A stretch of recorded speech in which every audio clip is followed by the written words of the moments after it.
If you have been following me for some time, in some of my layer cake patterns, we end up with scraps that are 1.5 inches wide. And I've told you before not to throw them away because today's the day we'll be making something with those scraps, and that is my newest pattern called Modern Window. But do not worry if you don't have any of those scraps laying around that are 1.5 inches wide. You can use a charm pack square, which is a 5-inch square. Now, I also have charm pack scraps laying around, which is what I'm going to be using today. And depending on the quilt size you are making, you're going to take some of those charm packs and cut 3 1.5 inch by 5-inch rectangles per 5-inch squares. Now, of course, I will have a free PDF download available in the description, which will tell you how many you will need to make for the quilt size you are making. Now, if you do have those leftover scraps laying around, all you'll need to do is, of course, count every single strip for the amount needed for the quilt size you would like to make. And also make sure that they are 1.5 inch by 5-inch rectangles. Then with some of those 5-inch squares, you are going to cut 1.5-inch squares out, which you will get 9 1.5-inch squares per 5-inch square. And of course, these will become your cornerstones. Now, once you have all of your print rectangles and squares cut out, you're going to take some background yardage, which I am using this blue solid color for, and you're going to be cutting 9.5-inch squares, which will become your blocks, and small rectangles that are 1.5 inch by 2 3/4 inch rectangles. And of course, I will be telling you how many to cut for each within the quilt pattern down below. Now do note you will have leftover yardage available from your background fabric. Do save that because at the very end we will be adding a border and that is what you'll be using. But once everything is cut, the only block we need to make is your sashing. You're going to start by taking 1.5 inch by 5-inch print rectangles and then sew a 1.5 inch by 2 3/4 background rectangle to the right side with a 1/4 inch seam allowance. Then you're going to repeat the same thing to the left side and you're done. It's pretty easy and simple. The only hard part is that we are working with thin strips, so that will become a little bit difficult later on. But what I'm going to do is go ahead and take my pile of print rectangles and background rectangles and start chain piecing them one right after the other.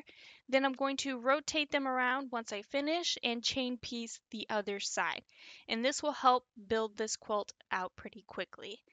But once all of your sashing blocks are completed, it is time to start laying your quilt out. Now your 9.5-inch background squares will be called your blocks. And between each block, you're going to be adding your sashing. Now for the first sashing, we are going to start with a cornerstone and then a sashing block, then a cornerstone, sashing block, etc.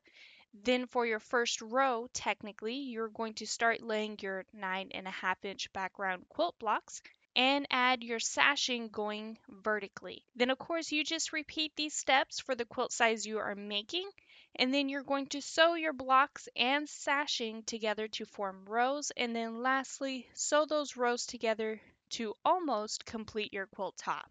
Then lastly, once that quilt top is finished, you're going to add a 2.5-inch wide border to your quilt. Then depending on the size you are making, you may need to sew some of those strips together to form one long piece, but do measure your quilt size and then cut your borders to the size of your quilt. That way, when you piece it all together, you will square your quilt top up. But once your border is on, it is time to quilt it. Now I will be using my background solid fabric for the quilt backing, just to kind of keep everything modern. And as for the thread choices, here I have 3 options, which I honestly didn't go with any of these colors because I later then found my glide thread in denim, which is actually pretty spot on with the backing fabric. But that was my goal, was to basically find a thread choice that matched the background as close as possible.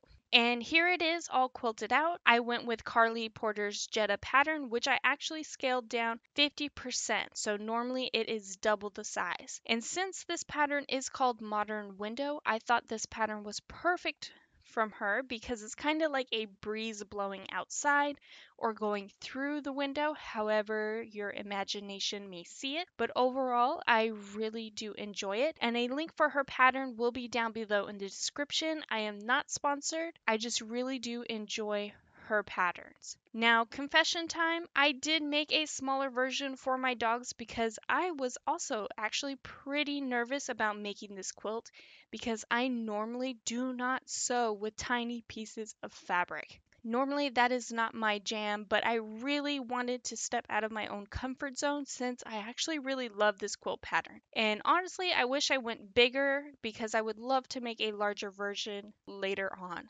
But if you could please take a moment to hit that like and subscribe button, hit the notification bell so you can be notified for your next amazing quilt project.